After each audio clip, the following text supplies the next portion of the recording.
রাধা আর মিনা দুজন খুব ভালো বন্ধু ছিল। ওরা একটা ছোট্ট গ্রামে থাকতো। রাধা খুব সহজ সরল একটা মেয়ে ছিল, কিন্তু মিনা খুব চালাক আর স্বার্থবাদী ছিল। দুজনের স্বভাবের খুব পার্থক্য ছিল, কিন্তু ছোটবেলা থেকে দুজনে একই স্কুলে পড়ার কারণে বন্ধুত্ব খুব গভীর ছিল ওদের। ওরা দুজনে একসাথে স্কুলে যাওয়া আসা করতো আর একসাথে খেলাধুলো করতো। মিনা, কালকে স্কুল ছুটি আছে, আমরা দুজন আমাদের পুতুলের বিয়ে দেবো। কি রে রাধা, তুই এখনো পর্যন্ত বাচ্চাদের মতো পুতুল নিয়ে খেলিস? আমরা কালকে বরং বাজারে ঘুরতে যাব, ওখান থেকে নতুন চুড়ি কিনবো। এইভাবে দুজনে একসাথে সব জায়গায় যেত।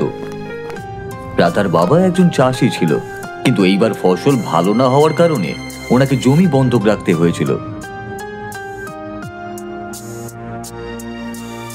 একদিন রাধা আর মিনা স্কুল থেকে ফিরছিল।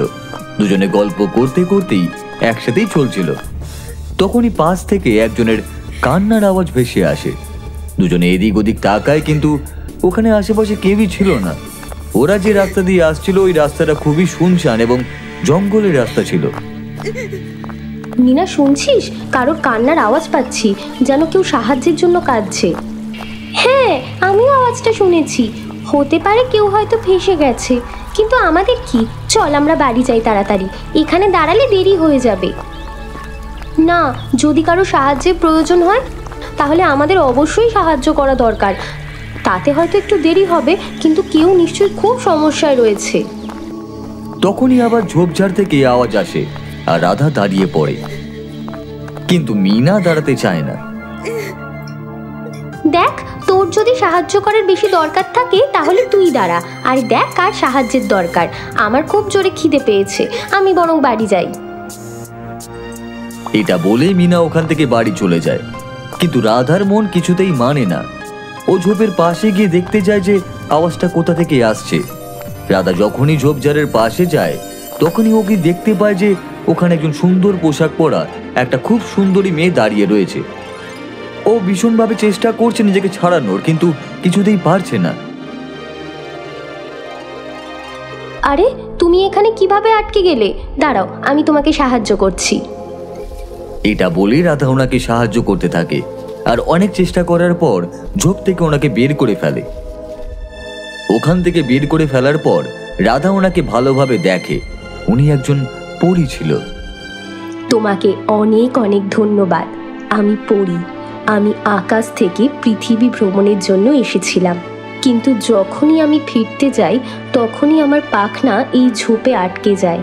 আমি অনেকক্ষণ ধরে সাহায্যের জন্য চিৎকার করছিলাম, কিন্তু কেউ সাহায্য করেনি। তবে তুমি আমার আওয়াজ শুনে আমাকে সাহায্য করতে এসেছো আর আমার প্রাণ বাঁচিয়েছো। বেশিক্ষণ যদি আমি এখানে আটকে থাকতাম তাহলে হয়তো আর পরিলোকে ফেরা হতো না। তোমাকে অনেক ধন্যবাদ। তোমার নাম কি? আমার নাম রাধা, আর আমি এই গ্রামেই থাকি। আমি যখনই আপনার আওয়াজ শুনেছি তখনই আমি ভেবেছি যে হয়তো কোনো বাচ্চা এখানে আটকে রয়েছে, তাই আমার সাহায্য করা দরকার। কিন্তু আমি জানতাম না যে আপনি একজন পরী। কিন্তু আমার এখন খুব আনন্দ হচ্ছে যে আমি আপনাকে সাহায্য করতে পেরেছি। এখন আপনি পরিলোকে নিশ্চিন্তে যেতে পারেন। রাধার কথা শুনে পরীর খুব ভালো লাগে। পরী বলে, রাধা, তুমি খুব ভালো আর পরোপকারী। তুমি তোমার নিজের কথা না ভেবে আমাকে বাঁচানোর জন্য এসেছো, আর ঝোপ থেকে আমাকে বাঁচিয়েছো। আমি তোমার এই সাহায্য কখনো ভুলবো না। কিন্তু তুমি খুব ভালো মেয়ে, তাই আমি তোমাকে একটা জাদুর পাখনা উপহার দেব। আমাদের পরিলোকে অনেক জাদুর জিনিস রয়েছে, কিন্তু আমরা পৃথিবীতে সেটা কাউকেই দিতে পারি না, কারণ এখানকার লোক ওই জিনিসগুলোর অসৎ ব্যবহার করবে। কিন্তু তোমাকে আমি একটা জাদুর পাখনা দেব, কারণ তুমি খুব ভালো মনের মানুষ। আমি খুব খুশি হয়েছি যে আমি আপনাকে সাহায্য করতে পেরেছি, কিন্তু আমি জাদুর পাখনা নিয়ে কি করব? দেখো রাধা, এই জিনিসগুলো শুধুমাত্র তারাই পায় যারা সেটা পাওয়ার যোগ্য। আর ওই জাদুর পাখনা থেকে তুমি যা চাইবে সেটার সঙ্গে সঙ্গে হয়ে যাবে, আর কোনো ইচ্ছা প্রকাশ করলে সেটাও তাড়াতাড়ি পূর্ণ হবে। কিন্তু একটা বিষয় খেয়াল রাখবে, এই পাখনা যেন কখনো লোভের বশে ব্যবহার করবে না। আর পাখনাটা সাবধানে রাখবে, যাতে কোনো ভুল মানুষের হাতে এটা চলে না যায়। বেশ, আমার এখন যাওয়ার সময় হয়ে গেছে। আমাকে আবার পরিলোকে ফিরতে হবে। এই পাখনাটা তুমি খুব সাবধানে বাড়ি নিয়ে যাও, আর মনে থাকে যেন এই পাখনাটার বিষয় শুধুমাত্র নিজের বাড়ির লোক ছাড়া আর কাউকে বলবে না।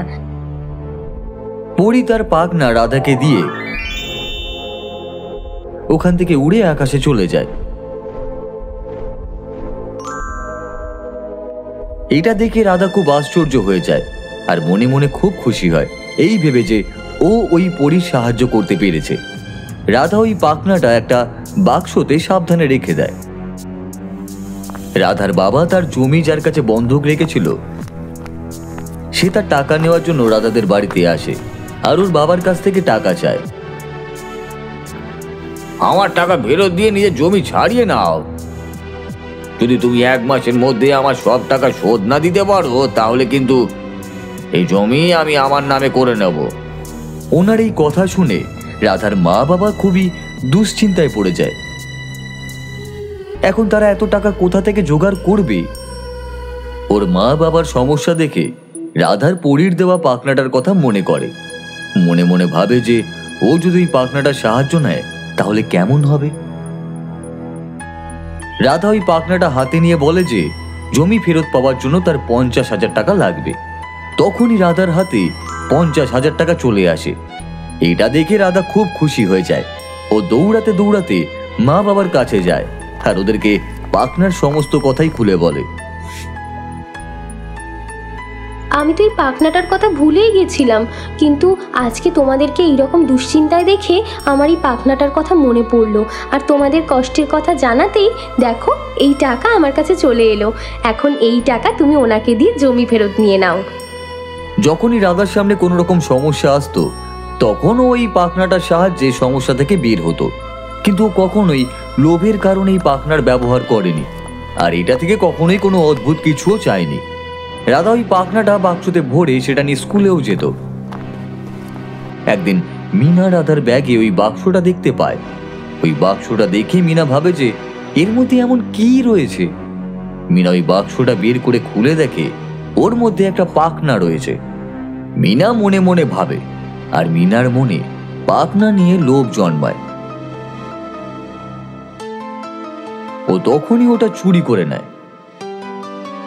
খালি বাক্সটাও আবার রাধার ব্যাগের মধ্যেই রেখে দেয় যাতে ও কিছু বুঝতে না পারে।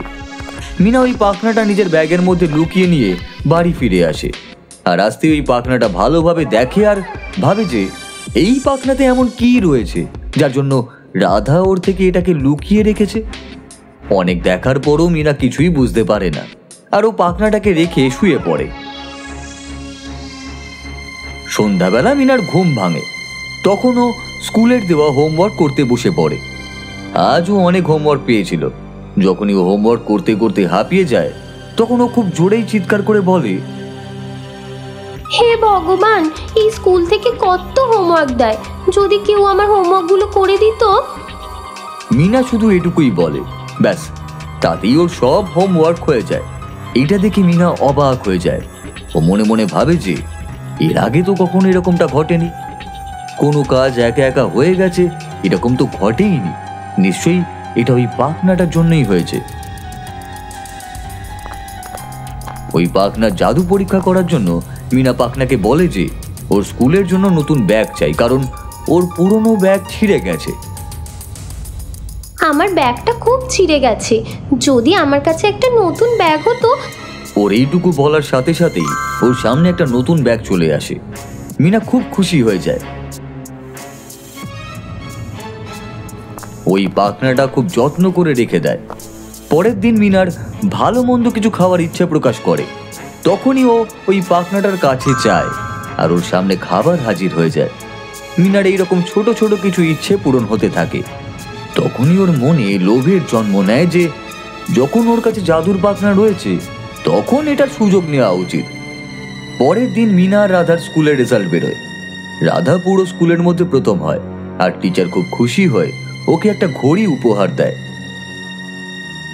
সেটা দেখে মিনা হিংসে চলে যায় আর মনে মনে ভাবে যে ঘড়ি তো ওর পাওয়া উচিত ছিল। ব্যাস ও বাড়ি ফিরেই পাখনাটাকে সামনে রেখে বলে, আজকে রাধা প্রথম হওয়ার পর যে ঘড়িটা উপহার পেয়েছে সেই ঘড়িটা আমার চাই। পুরোপুরি লোভে বশবর্তী হয়ে মিনা এইটা চায়, আর এর ফলে পাখনার জাদুর শক্তি নষ্ট হয়ে যায় আর তার এই ইচ্ছা পূর্ণ হয় না। এই সমস্ত দেখে মিনা খুব রেগে যায় আর ওই পাখনাটাকে তুলে ছিঁড়ে দেওয়ার চেষ্টা করে। তখনই ওর মাথায় কোথা থেকে খুব জোরে জোরে লাঠির আঘাত হতে শুরু করে। মিনা নিচে পড়ে যায় আর মিনার মাথা ঘুরতে শুরু করে, ও বেহুশ হয়ে পড়ে। কিছুক্ষণ পর যখন ওর জ্ঞান ফিরে আসে তখন ওই পাখনা থেকে শব্দ ভেসে আসে। মিনা, তুমি খুব ভুল কাজ করেছো। এই পাখনাটা রাধার, আর তুমি এটা ওকে না জিজ্ঞাসা করে চুরি করে এনেছো। তুমি রাধার উপহারে পাওয়া ঘড়ির লোভের বশবর্তী হয়ে এই পাখনার থেকে চেয়েছো। এটা খুব খারাপ বিষয়। তুমি যত তাড়াতাড়ি সম্ভব এটা রাধাকে ফেরত দিয়ে দাও। এইটা শুনে মিনা খুব ভয় পেয়ে যায় আর ওর লাঠির আঘাতের কথা মনে পড়ে যায়, যেটা এক্ষুনি ওর মাথায় পড়েছিল। ও পাখনাটার কাছে ক্ষমা চায় আর সঙ্গে সঙ্গে ও রাধার বাড়ির দিকে যায়।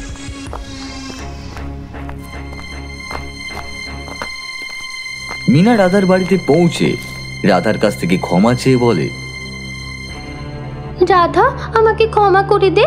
এই নে তোর পাখনা, আমি এটাকে ফেরত দিতে এসেছি। আমি লোভে পড়ে গিয়ে এটা চুরি করেছিলাম আর আমার নিজের ইচ্ছে প্রকাশ করতে শুরু করেছিলাম, কিন্তু আমি এখন শিক্ষা পেয়েছি আর ভুল কাজ করার শিক্ষা আমাকে হাতে নাতে পেতে হয়েছে। এখন আমি এটা আর কখনোই ব্যবহার করব না। এই পাখনাটা তুই নিজের কাছেই রাখ। ওসব বাদ দে মিনা, তুই নিজের ভুল বুঝতে পেরেছিস আর এটা ফেরত দিতে এসেছিস, এটাই যথেষ্ট। আমি তোকে ক্ষমা করলাম, কিন্তু তুই আমাকে কথা দে যে জীবনে কখনো কারোর জিনিস চুরি করবি না। আমি তোকে কথা দিচ্ছি রাধা, যে জীবনে কখনো না বলে আমি কারোর জিনিসে হাত দেব না। এরপর ওই পাখনাটা রাধার কাছে সুরক্ষিত থাকে। এরপর মিনা আর রাধা আবার আগের মতোই ভালো বন্ধু হয়ে যায়।